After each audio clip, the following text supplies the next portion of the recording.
Primeira pergunta. Por que os deputados de esquerda não usam as verbas de gabinete para impulsionar uma imprensa de esquerda que tenha o poder de pautar a sociedade? É falta de ambição?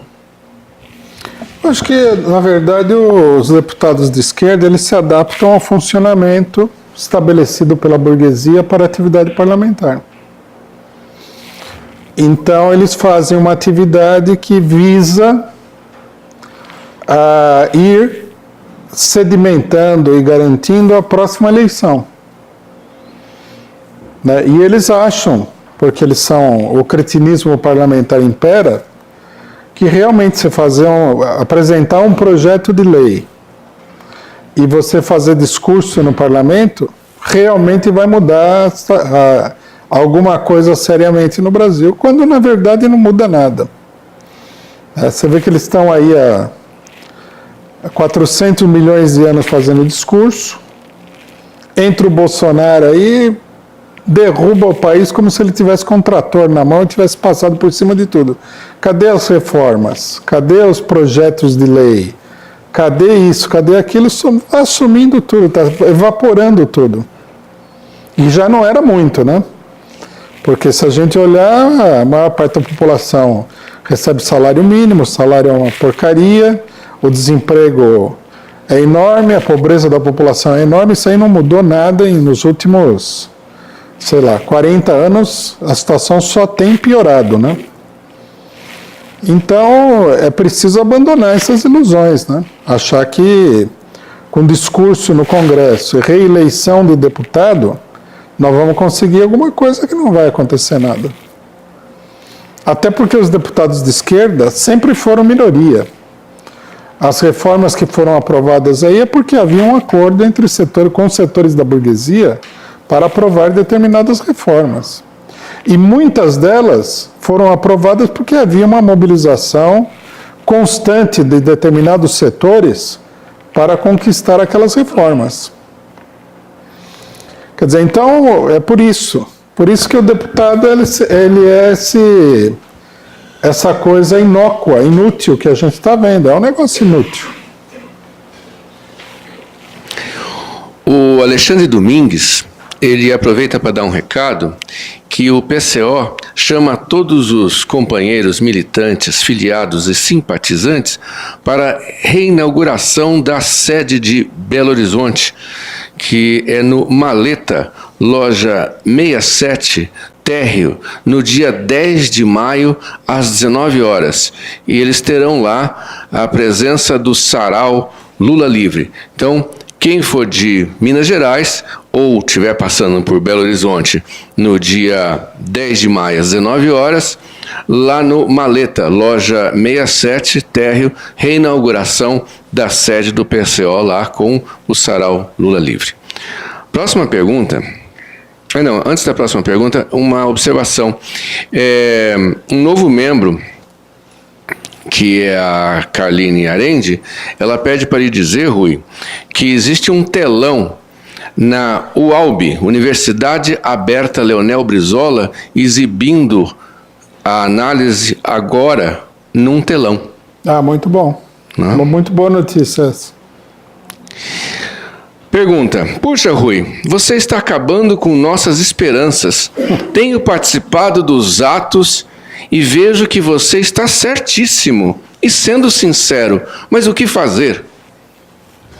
Não, primeiro eu queria dizer, já ouvi muita gente falar isso aí, que a gente vai lá e apresenta um panorama totalmente negativo. Nós temos que dizer o seguinte: se nós queremos progredir na luta política, é necessário ser bastante realista. Não se trata de ser negativo. Eu, por exemplo, gostaria muito, né, de chegar aqui hoje e falar, não, o ato de São Paulo, pelo menos, né, pode não ter sido um êxito total, mas foi um avanço nesse sentido, no outro e tal. Mas não adianta tapar o sol com a peneira. Nós não podemos fundamentar uma política em fantasias. Né? Isso por um lado. Por outro lado, eu acho o seguinte, que a situação do país, não a política, nós temos que fazer uma distinção, quando a gente analisa a situação política, entre as pessoas que atuam na política, que é um lado, digamos assim, subjetivo da política, e os acontecimentos que são impulsionados, né, pelos ataques do imperialismo, pela crise econômica, por uma série de fatores exteriores, mas que são os fatores fundamentais. Da maneira como está evoluindo a situação política, né, a situação política evolui numa oposição à maneira como as direções estão concebendo o panorama. Eles estão procurando uma unidade com os golpistas. Mas a situação política não evolui nesse sentido. É uma política que tende a fracassar. Nós estamos denunciando aqui para que o pessoal tenha consciência, mas não porque nós achemos que essa política tem solidez e tem uma grande possibilidade de êxito. Não. As contradições políticas estão cada vez mais agudas no Brasil, né? E a tendência, assim como nós estamos vendo no caso da Venezuela, é uma tendência explosiva. Então nós temos que acompanhar essa tendência que não depende de nós. Não dá para você fazer com que isso daí, sei lá, se acelere, mude de característica, porque não depende de nós. Por exemplo, vários analistas internacionais falaram, se houver uma guerra na Venezuela, isso daí vai ser um fator que pode incendiar todo o continente latino-americano. Agora, a guerra, a resistência na Venezuela, a resistência dentro dos Estados Unidos contra a política imperialista dos Estados Unidos, na Europa, nos outros países, depende de nós? Não depende de nós. Nós podemos prever, nós podemos vislumbrar essa possibilidade, né? A única coisa que a gente realmente pode fazer é impulsionar essas tendências, tendo em vista principalmente a necessidade de uma preparação para esses grandes acontecimentos. E isso daí é muito importante. Se houver uma gigantesca mobilização no Brasil por causa da intensificação da crise, o grande problema é qual será a organização que vai haver? Que tipo de direção poderá existir? Quem vai influenciar essa mobilização? E tudo isso depende do trabalho prévio. Senão, o que vai acontecer? Nós podemos ter uma crise, como nós vimos no Oriente Médio, na Primavera Árabe, por exemplo, né? A crise é gigantesca, mas a crise é manipulada pela direita porque o povo não tem organização. Então, a rigor, você deveria ver, primeiro, a tendência de crise. Por exemplo, o governo Bolsonaro apresenta uma tendência de crise sem nenhuma dúvida. Quando vem uma pessoa como Paulinho da Força, que é um direitista, um golpista, um pilantra, e fala, né, a opinião dele, não é exatamente que seja a realidade, mas ele falou, é um sinal. Na minha opinião, o Bolsonaro não chega no final do ano. Quer dizer, ele está expressando um sentimento difuso que existe entre os setores da burguesia, que acha que o governo não se sustenta. Quer dizer, então, se ele vai chegar no final do ano ou não sei, mas que existe uma tendência de crise, não há dúvida sobre isso. O que nós temos que fazer? Porque nós não comandamos a crise, nós não produzimos a crise. Nós temos que trabalhar, né, esclarecendo o panorama, quer dizer, facilitando o desenvolvimento dessa crise, da luta contra o governo Bolsonaro, dando uma orientação, mesmo que essa orientação não seja majoritária, e se preparando para uma situação de crise. Então, nesse sentido, precisa ter uma certa dose de paciência ativa, né? Não paciência passiva, que você fica lá esperando os acontecimentos. Você atua, mas você também espera que as condições vão mudando, né? E que você influi numa certa medida, não numa medida absoluta, mas numa certa medida, no desenvolvimento da situação. Por isso que nós, por exemplo, nós estamos aqui trabalhando para esclarecer as pessoas, dar uma palavra de orientação como fora Bolsonaro, que é uma palavra de ordem que a maioria das pessoas é favorável a fora Bolsonaro, nós temos constatado isso. Impulsionar a luta pela liberdade do Lula, que muita gente também, se não é a maioria da população, uma parcela extraordinariamente grande da população é a favor da liberdade do Lula. Quer dizer, esclarecer, impulsionar, orientar, despertar em determinados setores. Uma coisa que só vai acontecer em grande escala pelo desenvolvimento da situação. Mas nós vamos contribuindo e preparando esse desenlace.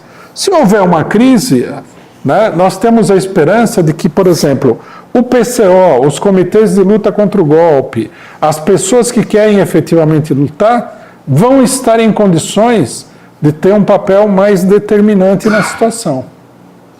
E que essa evolução também vai ajudar a situação a evoluir.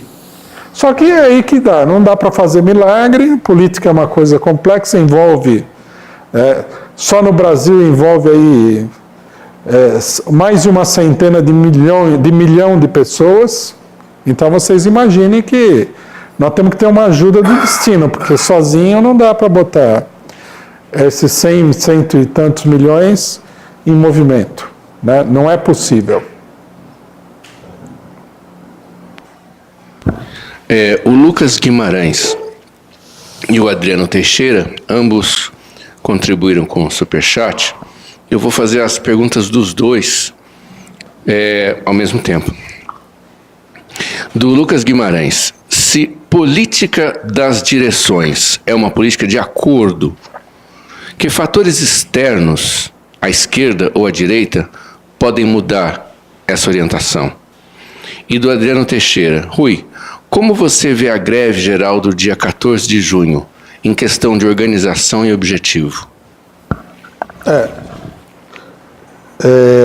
A primeira pergunta é bem importante, né? Há uma série de fatores que podem mudar. O fator fundamental é a evolução da crise econômica. Um fator que é muito, apesar de ser muito negativo para as pessoas individualmente, é muito positivo para a situação política, é que o governo Bolsonaro não consegue debelar a crise.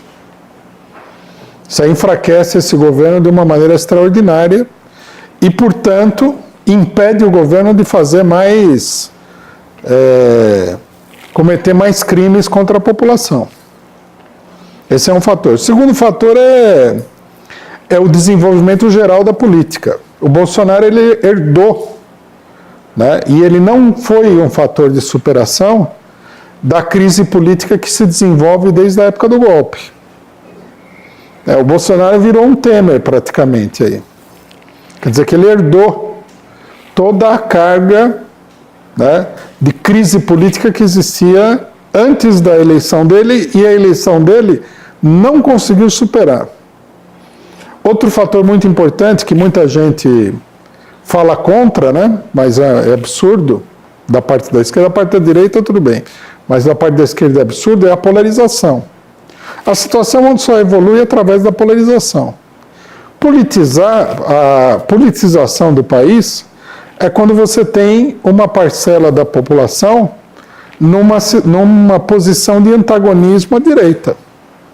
Porque se o pessoal não tem esse antagonismo, o pessoal é despolitizado, está aceitando calmamente, passivamente, pacificamente, toda aquela carga de problemas que a direita causa para ela.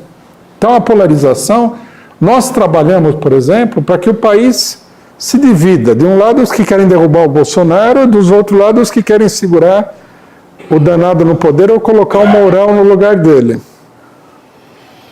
Quanto mais forte a divisão, mais avançada a luta política no país. Isso nós temos que entender. Né? Por isso que o Ciro Gomes, a deputada de estimação dele, a Tabata, eles falam que não tem que ter polarização, precisamos acabar com a polarização, porque a polarização ela vai inclusive esclarecendo o panorama, porque os que tentam ficar lá no meio de campo enrolando, eles são obrigados a sair do meio de campo. O meio de campo começa a desaparecer, começa a se agrupar dois exércitos em combate. E nós sabemos, né, isso daí eu tenho a mais absoluta certeza, que o exército em combate do povo é muito maior do que o exército em combate da direita. Se o povo tiver uma política correta, no momento em que essa polarização se transforma numa luta aberta, o povo vai sair vitorioso. Bom, a greve geral, logicamente que nós vamos fazer uma propaganda em favor da greve geral, mas é o tal negócio, tem que trabalhar muito, né? E tem que criticar também a política com que será feita essa greve geral. 1º de maio, ele não jogou nenhuma luz positiva sobre a greve geral. Se a greve geral for feita do jeito que foi o 1º de maio, ela não vai contribuir em nada para a situação avançar. Nem sei se vai haver essa greve geral também. Falaram em greve geral no dia 14, chega no dia 14, como já aconteceu mais de uma vez, e o pessoal transforma a greve geral em dia de carreatas e bicicletadas nacional, e patinetadas, e o pessoal sai tudo de patinete na rua em vez de entrar em greve. O que é nada, né? Você pode fazer 40 mil carreatas, a não ser que for carreata de caminhão, de caminhoneiro em greve, dificilmente vai resolver alguma coisa. Agora, nós precisa discutir a questão da greve geral e ter uma política definida. Nós somos a favor da greve geral.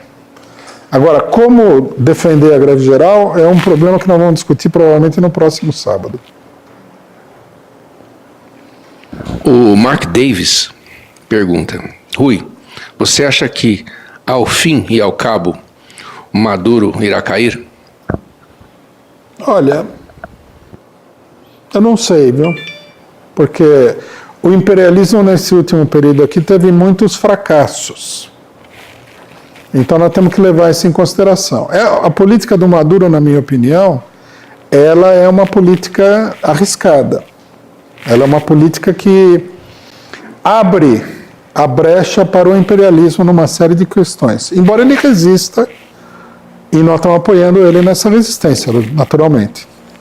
Agora, nós temos que lembrar que o imperialismo fracassou no Iraque, que o imperialismo fracassou na Síria, que o imperialismo fracassou, tem fracassado, apesar de não largar o negócio, no Afeganistão e numa série de outros lugares. Então, não dá para dizer que a política do imperialismo vai sair bem sucedida. Nós temos muitos exemplos de fracasso dessa política. Vamos aguardar para ver. Agora, certamente ajudaria muito a Venezuela se houvesse uma grande mobilização continental em defesa da Venezuela. Né? A gente precisa fazer um trabalho de esclarecimento para mostrar a necessidade de vida ou morte de defender a Venezuela contra o imperialismo, contra esses setores. A direita é inimigo, é quem apoia o imperialismo, mas os setores da esquerda que deveriam estar apoiando a Venezuela, nós temos que combater a confusão que eles causam. Pessoas que, por exemplo, querem, no meio do golpe contra o Maduro, querem levantar a palavra de ordem fora Maduro e fora Guaidó ao mesmo tempo, né? Quer dizer, a palavra de ordem fora todos menos Bolsonaro, né? E aí eu sou obrigado até a desconfiar que há um certo caso de amor aí com o Bolsonaro. Por que o Bolsonaro não entra no fora todos?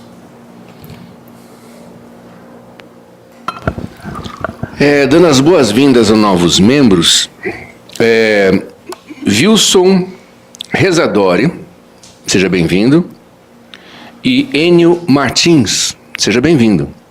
E o Ricardo Machado, que já é membro, ele lembra que a regional do PCO de Brasília convida a todos para assistir às análises do Rui, a análise política da semana, lá na sede do partido, no CONIC, localizado no setor de diversão sul, todos os sábados. Então você aí de Brasília, você de perto de Brasília, você de Goiás, você de Goiânia, vai até Brasília assistir com todo mundo junto na sede regional do PCO, lá no CONIC, localizado no setor de diversão sul. Entre no nossa página do causaoperária.org.br e se informe a localização, se você quer saber mais alguma coisa, um telefone, alguma coisa para entrar em contato, da sede lá em Brasília. Eles se reúnem todo sábado para assistir lá. Tem um superchat do Samuel Bertolini. Ele fez 2 superchats em euro. E eu já vou juntar as duas dele. São diferentes, mas ele fez 2 contribuições independentes. A primeira deles Samuel Bertolini pergunta: como o MST pode criar comitês de autodefesa? A segunda pergunta dele: qual é a diferença entre adoração à personalidade do Lula e o impulsionamento da classe de trabalho deve ser de trabalhadores, para derrotar o regime atual sobre a figura do Lula? Bom, sobre o MST, o problema é que a direção do MST tem uma posição muito conservadora, né? Eles também têm uma posição de evitar o confronto.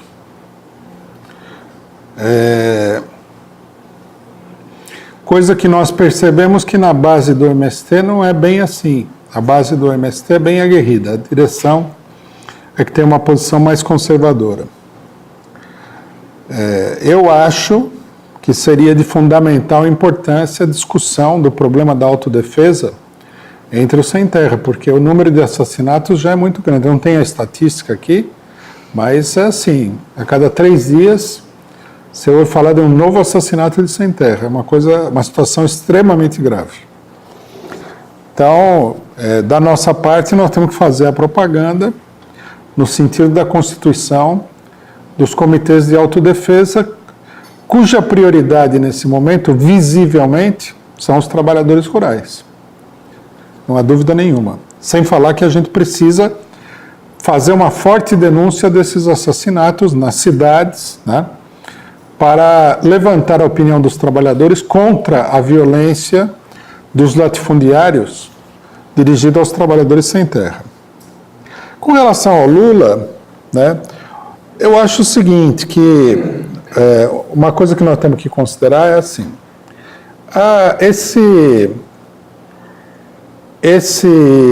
essa expectativa, né, a gente poderia dizer até a esperança que muitos setores colocam na figura do Lula, é uma etapa do desenvolvimento da luta política. No Brasil você tem pouca organização partidária de esquerda. O próprio PT é um partido que não é muito organizado, particularmente não é nem um pouco organizado para a luta, para a mobilização. Até porque não tem essa tradição partidária no Brasil, é muito fraca. Então as pessoas se sentindo completamente sem vias de uma ação política efetiva, elas se apegam à ideia de uma pessoa que possa fazer as coisas se elas derem a essa pessoa um determinado poder pela via eleitoral. É como se a pessoa substituísse a capacidade do povo de fazer alguma coisa. É um determinado tipo de consciência, é um determinado nível, estágio de consciência popular, né, que acha que se você eleger o Lula, ele vai resolver todos os problemas. Não é verdade isso daí. Se o Lula, por exemplo, tivesse sido eleito nessa última eleição, se ele não tivesse sido proibido de concorrer, vamos supor, formular essa hipótese, e ganhasse as eleições, para governar, ele precisaria de uma enorme mobilização e de uma grande organização popular. Que ele teria que governar contra a oposição generalizada do sistema político, que é a burguesia. Ele ia enfrentar a oposição, inclusive, de uma oposição muito dura, inclusive, de vários setores que hoje todo mundo quer colocar dentro da frente ampla, como Ciro Gomes. Se o Lula fosse eleito presidente, o Ciro Gomes ia estar na linha de frente da oposição ao governo. Ciro Gomes, PSB, tudo. Muita gente não enxerga essa relação. Como é que ele iria se sustentar? Ele precisaria se sustentar no apoio popular. Ele não teria, né? Nós vimos o resultado eleitoral, vamos supor que com a candidatura do Lula, o PT, em vez de eleger 60 e poucos deputados, elegesse 70 e poucos. Porque o regime político brasileiro não é muito permeável à mudança, né? Ele teria que ter muito apoio popular para governar. Não adianta simplesmente eleger o Lula. Não adianta eleger ninguém, na verdade. Ninguém faz milagre. Você vê o Bolsonaro. O Bolsonaro se elegeu. Né? Hoje mesmo eu estava lendo uma matéria que eu não sei que jornal que era, não sei se era o Globo, a Folha e tal, o cidadão estava fazendo pouco caso do Bolsonaro, falando que o Bolsonaro entrou todo empolgado, achando que ele ia fazer e acontecer. Aí ele descobriu que não é tão fácil assim, que tudo que ele vai fazer é difícil. Bom, ele mesmo já falou isso aí, né? E o Bolsonaro foi eleito com o apoio da maior parte da burguesia, quase da totalidade da burguesia brasileira. Então você imagina uma pessoa que fosse eleita contra essa burguesia. O nível de sabotagem. Por exemplo, é óbvio para qualquer observador que a sabotagem ao Bolsonaro no Congresso Nacional é enorme, né? Até o partido dele sabota ele. Aí o vice-presidente sabota ele, é uma coisa de louco. A política brasileira não é fácil. Eu me lembro que, logo, eu não costumo responder as coisas que o pessoal fala nas redes sociais, né? Quase nunca respondo. Mas logo que o Bolsonaro foi eleito, eu não consegui me conter. Um cara chegou e falou assim, agora vocês vão ver. Daí eu respondi falando, não, agora você vai ver. E você vê que não é brincadeira, né? O pessoal já está montando esquema para derrubar o homem lá. O cara tem menos de 5 meses de governo e já estão pensando em derrubar ele. Nós temos mais 2 perguntas da internet e aí eu abro para quem aqui no auditório tiver alguma pergunta. O Rodrigo fez aqui um superchat, Rodrigo X486. Rui, concordo com tudo que você fala, mas você não acha que nessa altura do campeonato a esquerda deveria ter vários Lulas?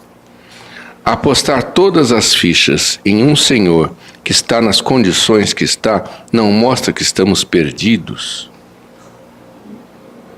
Não, acho que aqui tem vários problemas que a gente precisa discutir. Em primeiro lugar, o Lula tem uma posição especial, não tem Lula número 2 no Brasil. O Lula é o homem que foi proscrito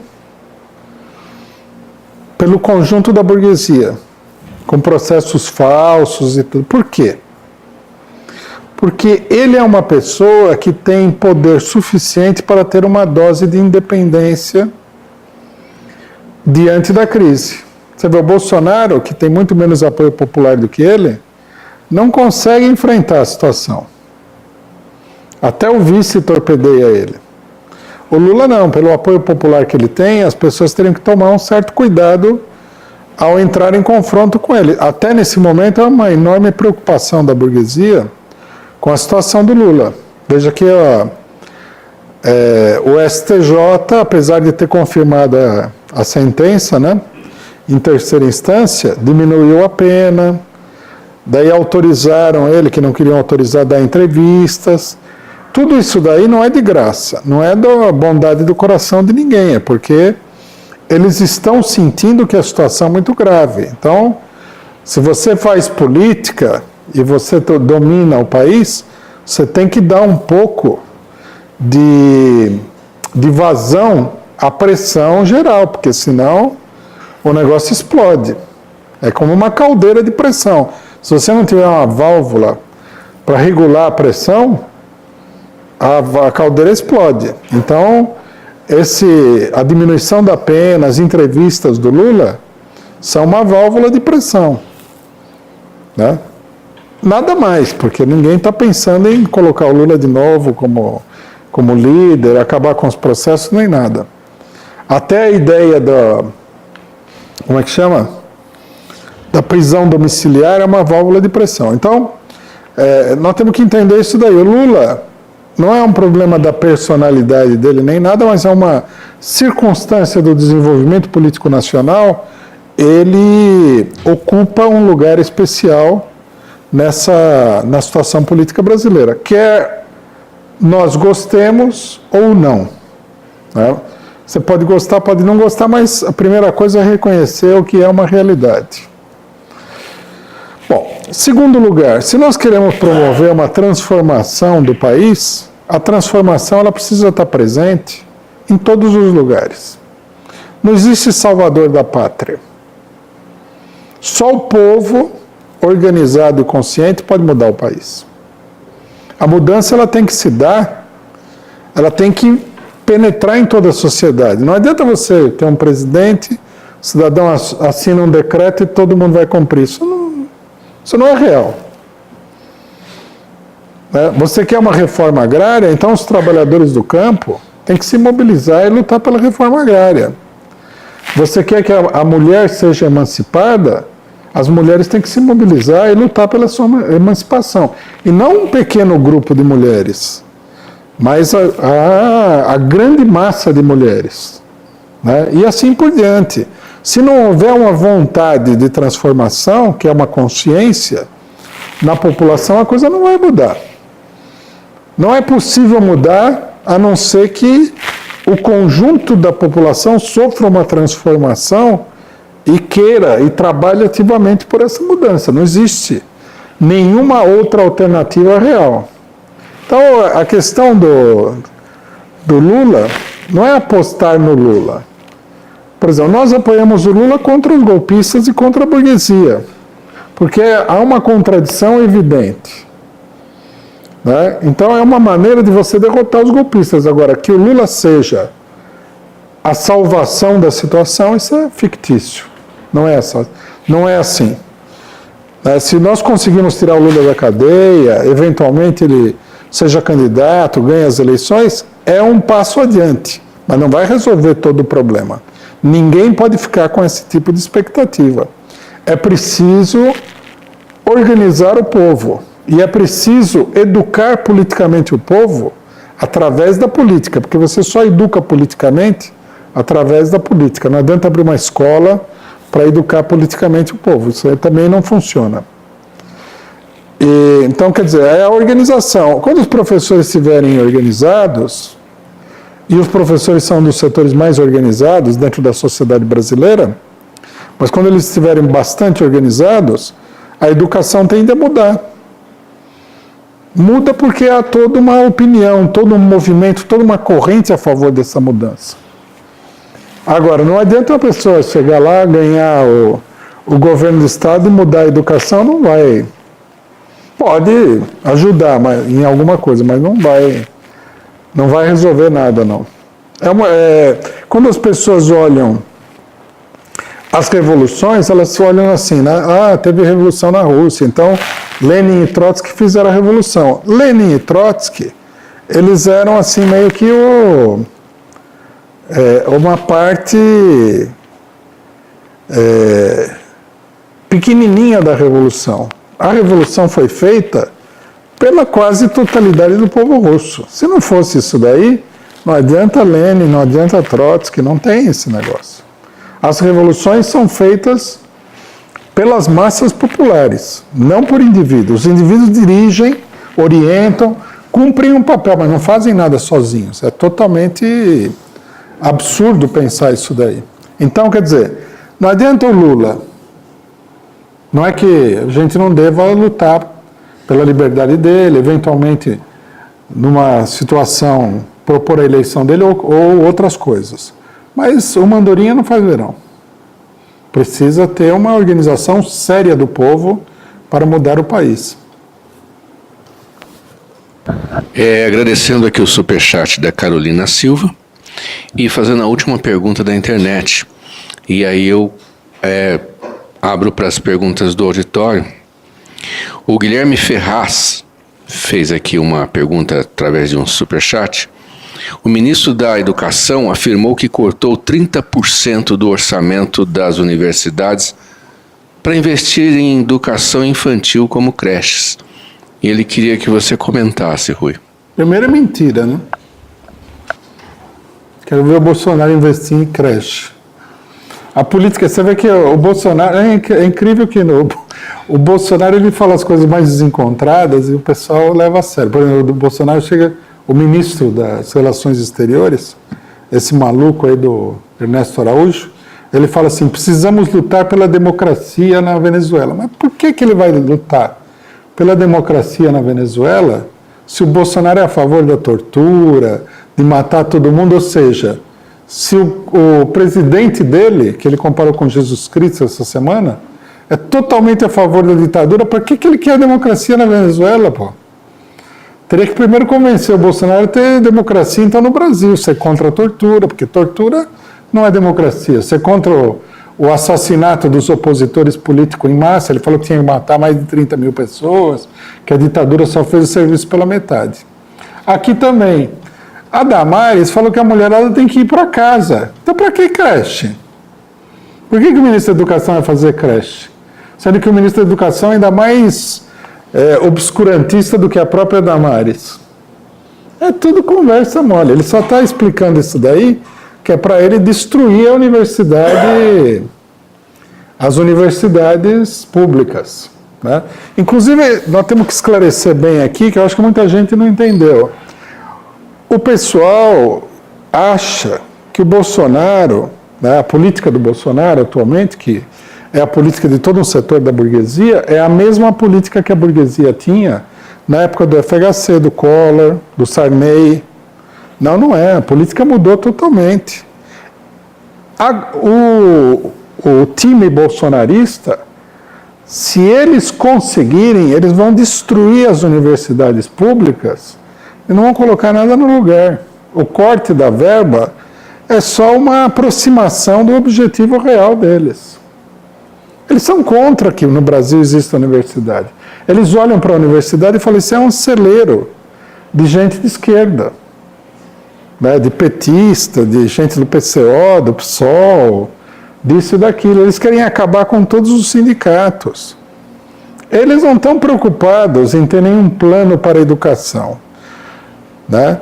Já um dos membros do governo Bolsonaro declarou que eles tinham que, primeiro tem que destruir tudo, né? Que é mais ou menos uma tese que existia de anarquistas no século XIX, que você tinha que tocar fogo em tudo, a hora que tivesse tudo em cinza, construía do zero de novo. Eles têm a mesma política, só que pela direita, né? Isso daí é muito evidente que eles estão numa política altamente destrutiva. Esse pessoal não tem plano, não tem nada. Se eles pudessem aí, eles retornariam o país para a Idade Média. Esses olavistas, esses evangélicos, esse é um pessoal que não vive no século XX, do ponto de vista da ideologia, né? Eles vivem em outra época. É uma incompreensão do movimento reacionário. Aí alguém fala, mas a burguesia quer destruir tudo? A burguesia, ela procura preservar aquilo que para ela é fundamental. A universidade pública não é fundamental. Fundamental é ter subsídio para a empresa, baixar os juros, essa coisa toda. E cada um por si, Deus por todos também. A burguesia brasileira é uma burguesia que é muito dominada pelo capital estrangeiro, também não tem nenhuma proposta para o Brasil. Então, quando ele fala, vou cortar da Universidade Federal para o ensino de educação, é mais um golpe picareta da extrema-direita, que só fala, que é super mentirosa, que não tem nenhuma preocupação com nenhuma coerência, né? Veja-se que o Bolsonaro, ele quer implantar a ditadura no Brasil e a democracia na Venezuela, né?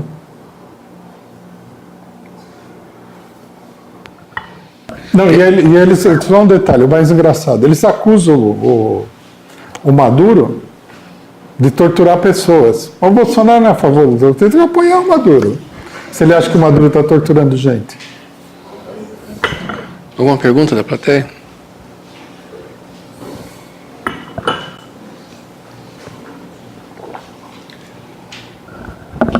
Boa tarde a todos. No dia do golpe eu acabei sensoriando a mídia de direita de Miami, da Colômbia, e eu fui vendo uma transformação no discurso, tanto no próprio dia do golpe, quanto no dia 1º de maio, que foi mais ou menos a seguinte: partiu-se de um incremento de solicitação para que as forças do Exército tomassem parte no golpe. À medida que ficou claro que elas não iam fazer parte do golpe, começou um discurso de raiva contra o Exército, mas que rapidamente se transformou num discurso de um profundo ódio às milícias.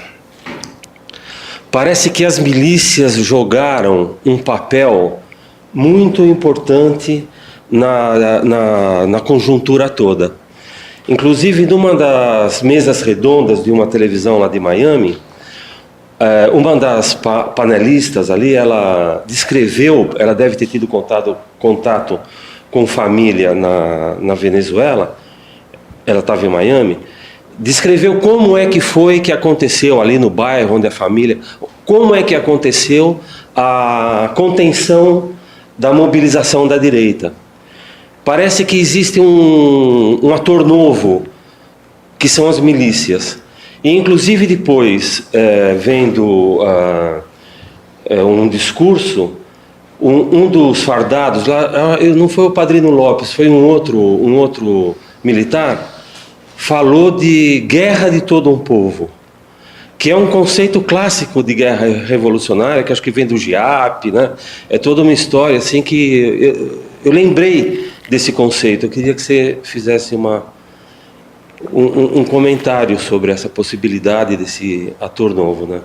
Outra questão é a seguinte: houve uma greve geral na Argentina, que foi no dia do golpe, né? Por conta do golpe, isso daí ficou meio perdido, e eu não consegui ter informações sobre o que aconteceu com essa greve, né?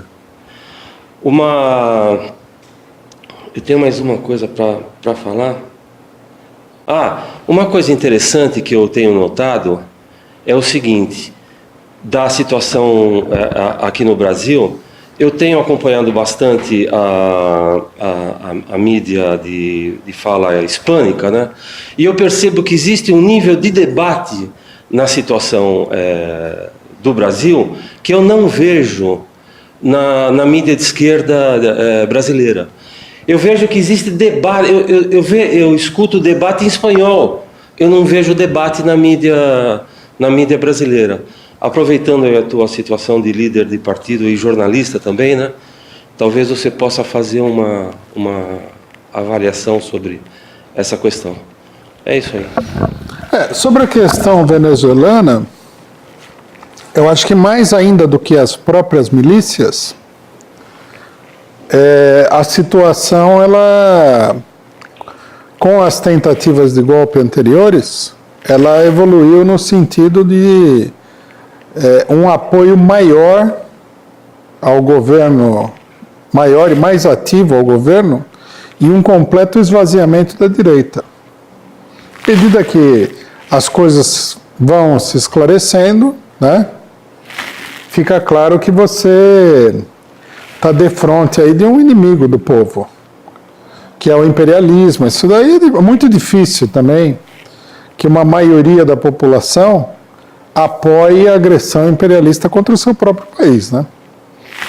E isso daí eu acho que está muito claro na Venezuela, que se trata disso, de uma agressão externa.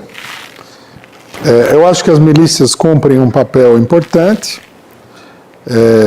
e acho que porque na Venezuela, na realidade, nós temos as Forças Armadas, a Milícia Nacional Bolivariana, e existe um outro agrupamento que está nas comunidades. Quer dizer, existe muita organização popular, né? O próprio Maduro falou que a resistência ela é forte porque há muita organização popular, muitas organizações que atuam. Isso, inclusive, tem a ver com o que a gente estava discutindo agora há pouco, né? A gente precisaria observar bem essa experiência venezuelana. Porque o exército também sozinho, sem respaldo popular, sem apoio popular, não conseguiria sustentar a situação. O exército é uma coisa, né? É uma minoria da população, é corruptível. Há pessoas, logicamente, que não vão se corromper, mas há pessoas que vão se corromper. É heterogêneo o exército. Agora, a pressão popular é uma força muito importante. Né?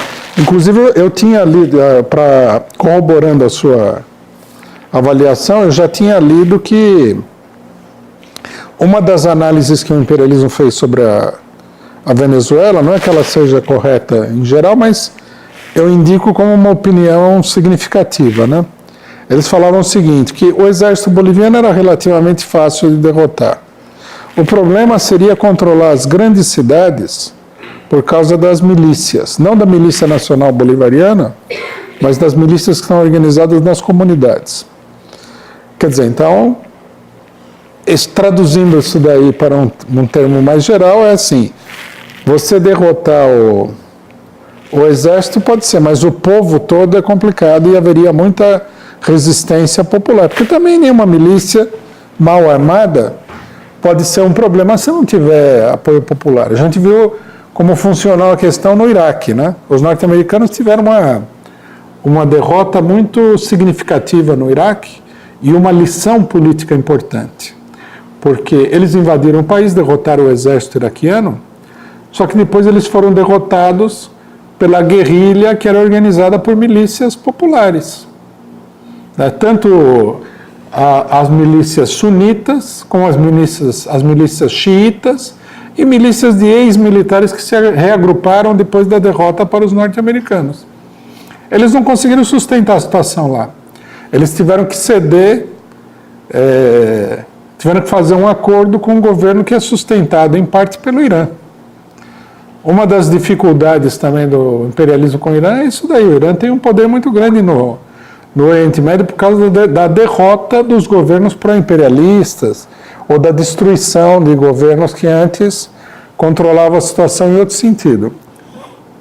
Então, quer dizer, a experiência venezuelana, ela reafirma a ideia de que o importante é a organização do povo, dos trabalhadores por baixo, nas comunidades, nos locais de trabalho, nos locais de estudo.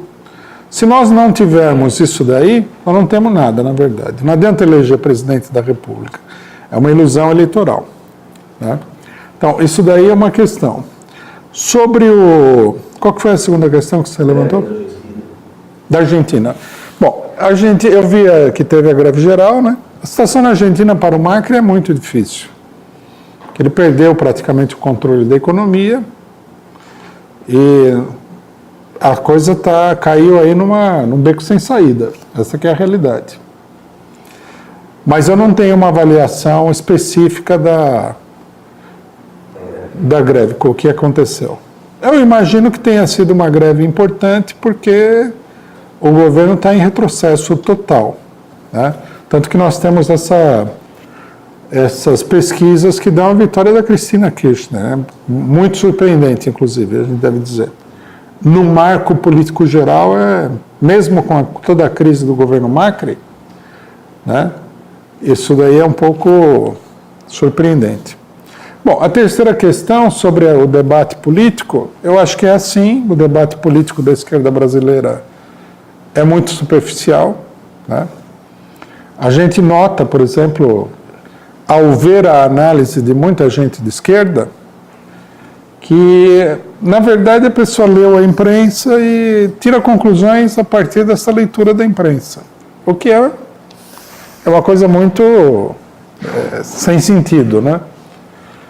A pessoa nem leva em consideração que a imprensa pode estar simplesmente falsificando os dados, como acontece frequentemente. E copia a metodologia da imprensa burguesa e tal.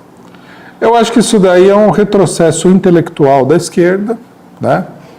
Tanto que a gente vê que hoje em dia os ideólogos, quer dizer, as pessoas que formulam a política da esquerda, de um modo geral, você pega aí os partidos de esquerda, você vai encontrar sempre assim, né?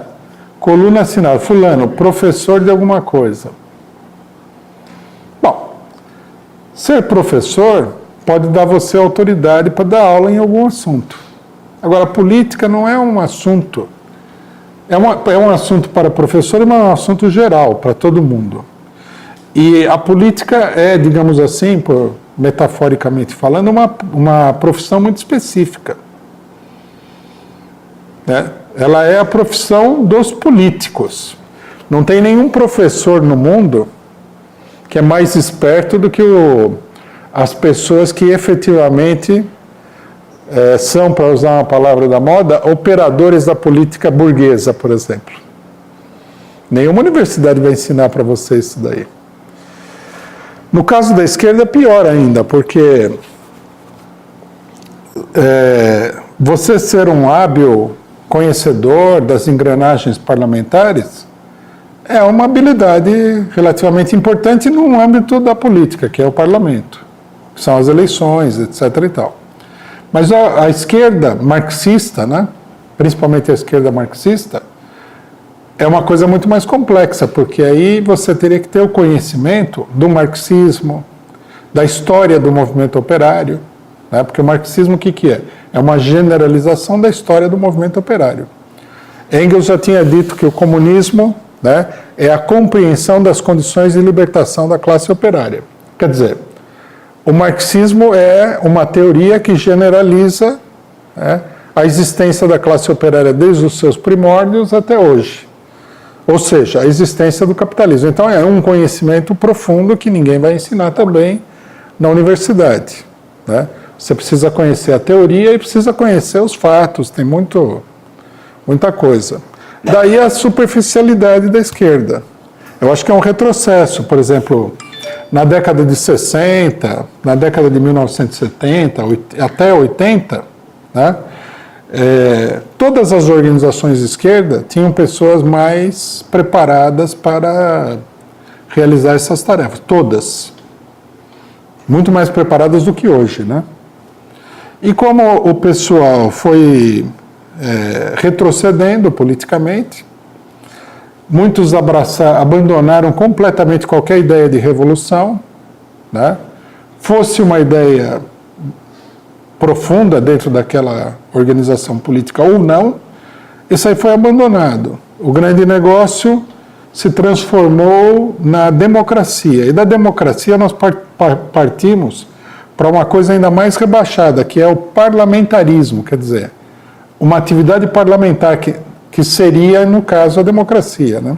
Por exemplo, hoje, as lideranças da esquerda todas falam o seguinte, que você não pode pedir o fora Bolsonaro porque não é democrático. Democrático é aquilo que está na Constituição. Não, não é assim. Essa aí é uma concepção extremamente limitada de democracia, inclusive democracia. Não estamos nem falando de socialismo, né? Como se a democracia, se fosse assim, a gente iria acabar apoiando o regime hitleriano, né? Que estava em alguma constituição, aquele negócio, estava em alguma lei. Todo mundo sempre tem uma lei. A ditadura tinha a Constituição fajuta de 1967 também. E aí? Democracia não é o que está na Constituição. A democracia é a soberania popular, pelo menos para a esquerda, né? Para a direita pode ser um monte de coisas, mas para a esquerda seria a soberania popular. Bom, aí nós caímos numa superficialidade extraordinária, o pessoal não tem preparo, o pessoal tem uma visão limitada pela atividade parlamentar, por um reformismo extremamente água com açúcar, né? Porque a gente fala assim, né, os revolucionários costumam falar, fulano é reformista, né? Quem me dera um bom reformista de verdade. O pessoal não é nem reformista, não reforma nada, é tudo coisa boba. Isso sem falar que uma parte da esquerda, por influências do momento, da social-democracia internacional, a influência nefasta do Partido Democrata norte-americano sobre os brasileiros, acabaram assumindo posições abertamente antidemocráticas, a favor da censura, a favor de resolver problemas democráticos com penas de prisão e tudo mais. Então, quer dizer, nós estamos numa época de muito grande retrocesso ideológico. Do golpe para cá, a situação deu um pouco uma mexida, né? Eliminou um pouco esse bolor político que vem de muito tempo. Vamos ver, com a evolução da situação, se o ambiente melhora. Teria que melhorar no geral, né? Mesmo que a gente não concorde, mesmo que alguns grupos não atinjam um determinado nível intelectual, o ambiente intelectual geral teria que melhorar para a gente saber que a situação está melhorando, né? Cada um ao seu modo.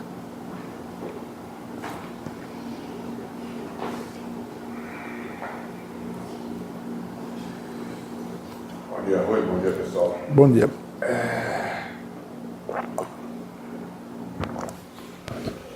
Bom dia, Rui. Bom dia, pessoal. PCO. Bom, eu estou chegando de viagem de 10 mil quilômetros de distância, 8 horas de voo, e há muito tempo eu e minha esposa queríamos vir aqui para presenciar pessoalmente a sua palestra. Muito obrigado. E nesse tempo, nesses anos todos que a gente tem acompanhado o PCO e você, são muitas e muitas, milhares de informações. E a partir do nosso companheiro aqui, que ele falou sobre o que está acontecendo na Venezuela, eu queria dar um testemunho, mais ou menos, do que eu vejo, que a gente vive em Miami. Então, o que você vê, a comunidade hispana, os venezuelanos, o que a gente chama aqui de coxinha, o que tem lá, o que não falta lá são os esquálidos, né? Então, você tem uma cidade próxima a Miami que se chama, hoje o nome dela é Weston, se chama Weston Lane, de Venezuela Weston.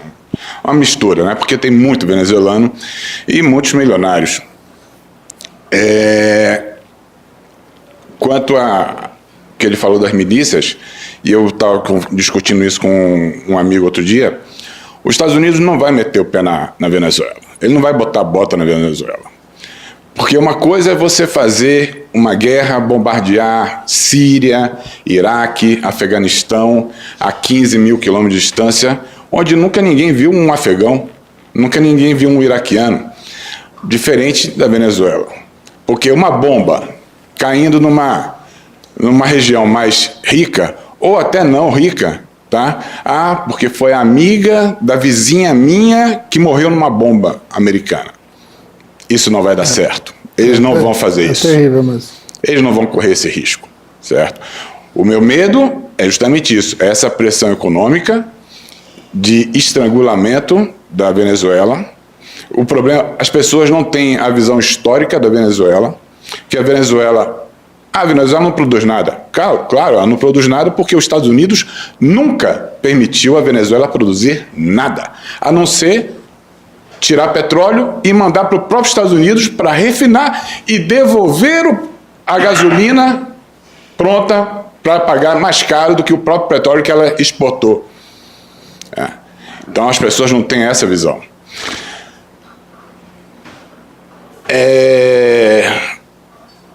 Quanto o termo milícia, aí eu queria fazer um comparativo a milícias venezuelanas com o termo milícia que está se usando aqui no Brasil. O que eu não concordo. Para mim, o que está acontecendo no Brasil hoje é o paramilitarismo, que é o que eu tenho vendo dizer que o Brasil segue na linha da mexicanização total. Hoje você vai ao México, os bairros ricos, você tem militares pagos na entrada e na saída, que faz aquela segurança. E é isso que o Bolsonaro quer fazer. Ou a Colômbia, né? Ou Colômbia, mesma coisa. Só que vai ter aí tem uma diferença, a meu ver, não sei se você concorda comigo. Venezuela, México está na fronteira. Venezuela está a 2 horas de voo. Colômbia também 2 horas de voo. Brasil não tem fronteira e está a 8 horas de voo. A panela de pressão aqui vai ser muito maior. e não vai ter ponto de vazamento para essa pressão. Né? Bom, é que você fala tanta coisa, tem muita coisa na minha cabeça que não dá nem para organizar direito, mas eu só vim aqui para dar esse testemunho e para falar pessoalmente e agradecer você, o seu trabalho. Muito interessante. Obrigado pela...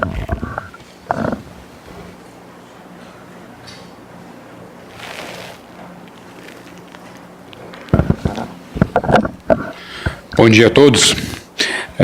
Existe uma avaliação corrente que o Bolsonaro e os malucos que o cercam, os filhos, os olavistas, os evangélicos, que não são a mesma coisa, né? Porque o olavismo cultua o catolicismo da Idade Média, os evangélicos são inimigos, né? Tem pontos em comum, existem setores em luta no governo, mas que os militares controlariam. Seriam assim um poder moderador, e o Mourão é visto como um poder moderador. Acontece que, quando houve a queda do Vélez, por exemplo, a imprensa burguesa apoiava que apoiava a entrada de um técnico, no caso o presidente do Instituto Ayrton Senna, no Ministério da Educação, que seria uma vitória da ala militar, no caso a ala racional, entre aspas, do governo. Mas não foi o que aconteceu. Entrou um outro maluco olavista, o que pode dar a entender que o Bolsonaro não cairia assim tão fácil, sem resistir.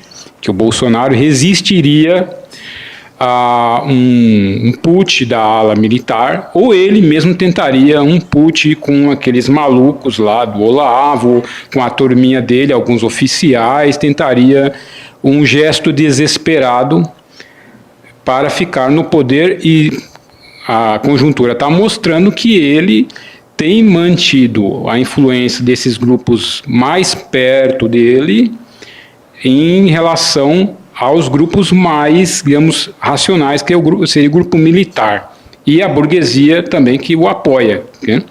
Então eu gostaria de saber a sua avaliação em relação a isso, porque o Mourão, como você disse, seria mais perigoso para o povo, porque ele é mais racional, ele não é um imbecil como o Bolsonaro, mas o Bolsonaro seria algo assim que poderia trazer prejuízos mais agudos, prejuízos passageiros mais agudos, poderia bombardear um bairro popular, como ele já prometeu bombardear a Rocinha, entendeu? Ele, com aquele grupo olavista, ele poderia tentar algo para se manter, né, devido a essa percepção generalizada até dos bolsonaristas. Tem a pesquisa do Datafolha mostrou que os bolsonaristas se incomodam, mesmo os mais bolsonaristas mais fanáticos, eles se incomodam com o despreparo do Bolsonaro e as maluquices que ele e os filhos fazem, e o grupo malucos terraplanistas que o cercam. Gostaria de saber a sua avaliação em relação ao assunto.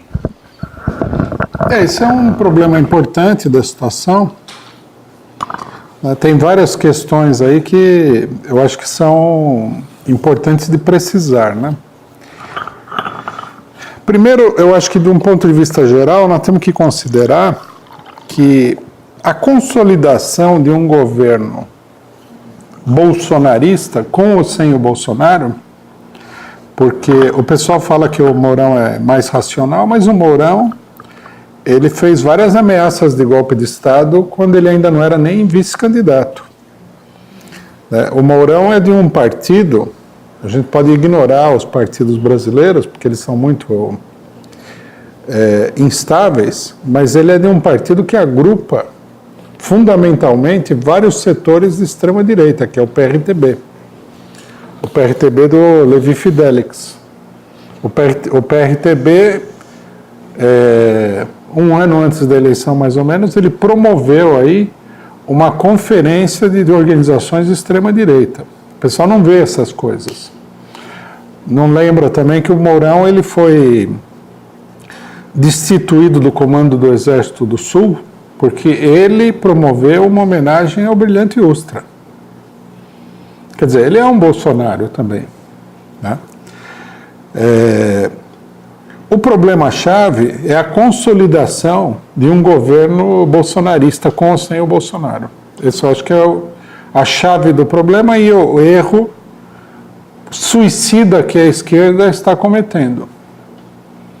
Esse esquema bolsonarista, ele precisa ser derrotado pelas massas. Por quê? Porque uma composição entre a direita tradicional, que é uma direita também perigosa, o pessoal não percebe a evolução na situação. Por exemplo, o DEM. O DEM era o partido da ditadura militar. São pessoas que apoiaram a tortura, assassinatos da ditadura. Não se trata de nenhum partido democrático. Uma parte importante do DEM e dos partidos da ditadura entraram dentro do PMDB, hoje MDB, e do próprio PSDB. Quer dizer, esses partidos são todos partidos muito direitistas. Uma composição desses partidos... veja que quem está controlando o PSDB em São Paulo é Dória. Dória é um Bolsonaro também. Quer dizer, uma composição desses partidos com o general que fez homenagem ao Ustra, é uma composição de extrema-direita. Então, a esquerda está apostando aí numa política suicida. Eles não perceberam que quando há essas mudanças na situação, né, você precisa reavaliar o caráter das forças políticas. Elas são qualidades que não permanecem as mesmas, mas que mudam de acordo com a situação política. Por exemplo, na sexta-feira nós fizemos uma análise do que está acontecendo na Espanha, né? Então, o que me chamou a atenção, uma análise, por exemplo, do El País espanhol, é que eles falavam o seguinte: o Partido Popular, que é um partido de direita, seria como o DEM aqui, né? Ele retrocedeu nas eleições porque abandonou o centro político. Então, muita gente pode achar o seguinte: não, ele é de centro e ele foi para a direita. Não, ele pode ser de centro, sem deixar de ser muito direitista, e ele pode ser de direita também. Quer dizer, a situação muda. Então, o problema da consolidação é fundamental e a política da esquerda é uma política suicida. Aí o problema da queda do Bolsonaro. Qual que é a possibilidade do Bolsonaro cair? É possível. Está colocado. Já é um elemento, pelo menos potencial, da situação brasileira. Quase que é um elemento, mais do que potencial, um elemento atual da situação brasileira. Só que, qual que seria a avaliação imediata do problema? Ele está caindo? Eu acho que não. Eu acho que a situação, ela continua indefinida. Eu acho que já tem um setor da burguesia, isso daí o Paulinho da Força expressa, mas é um setor, não é um consenso, que acha que não vai dar para aguentar o Bolsonaro nem até o final do ano, como ele falou, que mostra que a situação é muito grave. E há outro setor que olha e fala assim: se a gente derrubar o Bolsonaro, nós vamos ficar com um abacaxi para descascar, que provavelmente nós não tenhamos capacidade de descascar. Que é o quê? Um governo, para existir, ele precisa ter algum apoio, uma base social. Pode ser uma base social muito ampla, pode ser uma base social muito pequena, mas precisa ter uma base social. Por exemplo, o PT tem uma ampla base social. O PSDB não tem uma ampla base social, mas tinha uma base social na classe média conservadora de vários estados, né? E tem o apoio da burguesia. Bom, nesse momento, o que nós temos? Os partidos de direita, que são considerados como partido de centro, eles viram a sua base social se deslocar para o bolsonarismo, ou se dispersar, né?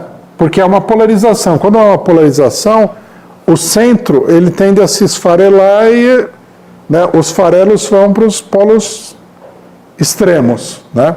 Então, por exemplo, tem um monte de gente com o PT, que não estava até namorando com o PSDB, e uma parte do PSDB foi para o bolsonarismo e o PSDB ficou com um pedacinho muito pequeno de base. O DEM não vou nem falar porque nunca teve, já desde a ditadura, há muito tempo não tem base social nenhuma. Base social que eu digo não é a burguesia, mas uma base mais popular, de classe média e tudo mais. A única pessoa que tem base popular é o Bolsonaro. a base, o pessoal está falando em tirar ele, porque a base dele, que não é tão grande quanto falaram, ela vem diminuindo. Bom, aqui nós temos um problema difícil, né? Com que instrumento nós vamos detectar o momento em que a base do Bolsonaro ultrapassa aquele limite, né, que dá para sustentar o Bolsonaro no governo? Esse é um primeiro problema. Nós não sabemos em que pé está isso daí. As pesquisas da burguesia estão indicando que... não estão indicando nenhum dado da realidade, mas estão indicando que pelo menos a burguesia considera que o Bolsonaro ainda tem uma base, né? A última pesquisa deu 35% de aprovação, quer dizer, é uma porcaria, mas tem algum... A burguesia está dizendo para a população, não sei qual é a realidade, que eles consideram que ele ainda tem uma base de sustentação. Bom, o segundo problema é o seguinte, e os outros? Porque se tirar o Bolsonaro, tem que colocar outra pessoa. A gente viu o fenômeno Temer, né? Eu acho que a burguesia, de um modo geral, ela não tinha avaliado o nível de falta de apoio dos partidos burgueses quando ela colocou o Temer no governo. Porque o Temer foi colocado no governo e de repente estava com aprovação negativa, né? Não é que era zero, era menos gente apoiando ele. Então, agora o que nós vamos fazer? Vamos colocar aí o Rodrigo Maia, um cara do MDB, um cara do PSDB, um cara reciclado do PSL, mas que se apoia sobre os destroços do PSDB, do DEM, do MDB. É complicado. O Mourão, por exemplo. Uma coisa que a gente deve entender sobre o Mourão é o seguinte: dentro das Forças Armadas, o Bolsonaro é muito mais popular do que o Mourão. Muito mais. Não é pouco mais. Dentro da polícia, idem, o Bolsonaro é mais popular que o Mourão. Quer dizer, aquela base que é a base mais tipicamente bolsonarista, que está dentro do aparato de repressão, ela é Bolsonaro e ela... é difícil ter essas avaliações, mas pelo que eu tenho observado, ela não só não apoia o Mourão, como ela é anti-Mourão. Porque você veja bem, o Mourão é um general do exército. Será que o soldado, o sargento, o tenente gosta do general? Em geral, não. O próprio Bolsonaro, a popularidade dele é que ele desafiou os generais,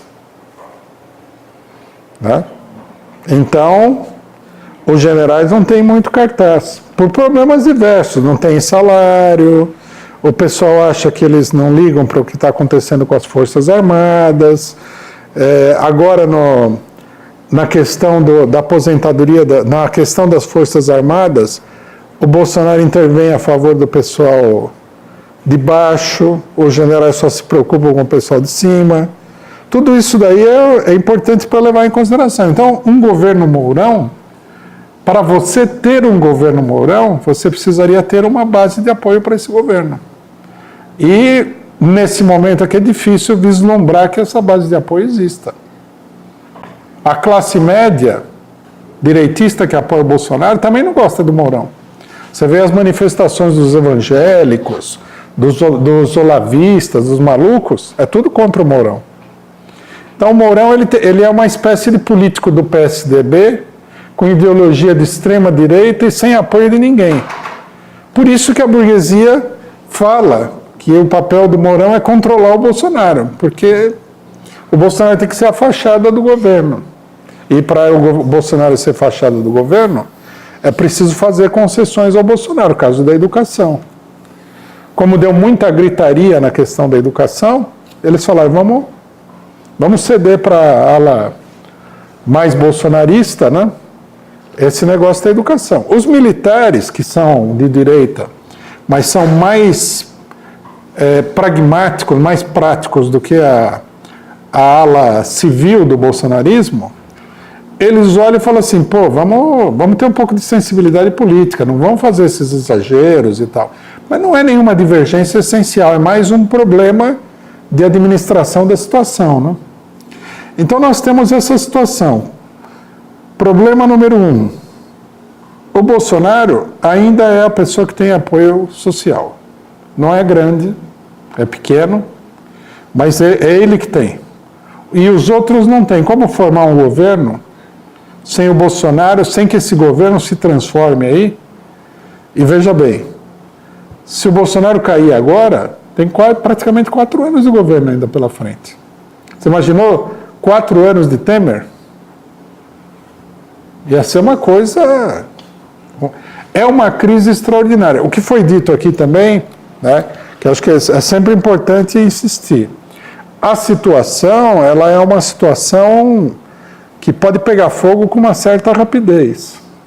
Isso que o último companheiro falou aí, que um bombardeio na Venezuela ia causar um impacto terrível, é uma realidade. Nem o bombardeio, com certeza, se fizesse em Caracas o que fizeram em Bagdá, por exemplo, ou o que fizeram na Síria, o negócio aqui, eles nem estão cogitando porque é muito arriscado. Mas mesmo uma invasão de um exército mercenário, como eles estão pensando, já incendiaria o negócio.